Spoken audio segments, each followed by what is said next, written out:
தமிழ்நாட்டில் பிஜேபி வளரணும்னா மதவாத இனவாத அரசியல் பேசாம இங்க சாதிவார பாகுபாடு ஏற்படுத்தாம மக்களை பற்றி புரிந்து கொண்டு மக்களுக்கான நீங்க வேலையை செய்யணுமே தவிர அதிமுகவை காலி பண்ணிட்டா நம்ம தனால, அதாவது சொல்லுவாங்களே ஒரு சின்ன கூட பெரிய கூட ஆகணும்னா பெரிய கூட அழிச்சு விட்டுறதுன்று அந்த மாதிரி வேலை செய்யறது. இது திராணி இல்லாதவன் செய்யற பேச்சு. சீமானை பத்தி பேசினா பரவாயில்ல. சீமான் என்ன சொன்னாரு? பிஜேபி தனிச்சு நிக்கட்டும், நானும் நாம் தமிழும் தனிச்சு நிக்கிறோம், என்னை விட நீ ஓட்டு சதவீதம் ஜாஸ்தியாக வாங்கிட்டு நான் கட்சியை கழிச்சிட்டு போறேன்னு சொன்னாக்கா நீ அதைத்தானே பேசணும். அக்கா விஜயலட்சுமி எது சொன்னாலும் சீமா என்கிட்ட வந்துடான்னு எதுக்கு ஒரு பொம்பளை இழுக்கிற நீ உள்ள? உங்கள் கட்சியில் இருக்கக்கூடிய நபர்கள் எவ்வளோ அத்துமுறைகள் செஞ்சுருக்கிறாங்க, அதை திருத்தணும்.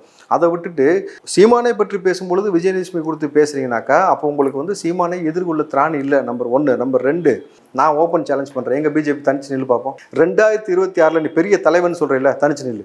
பிஜேபி தனியாக நின்று ஜெயிச்சு காட்டுவேன்னு சொல்கிறதுக்கு உங்களுக்கு திராணி கிடையாது. ஏன்னா நின்னா மறுபடியும் நோட்டா கீழே போயிடுவீன்னு உங்களுக்கு தெரியும். அந்த பக்கம் விஜயம் வராப்புல, கண்ணில் விரல விட்டு ஆட்டிடுவாப்புல. முடியுமா உங்களால்?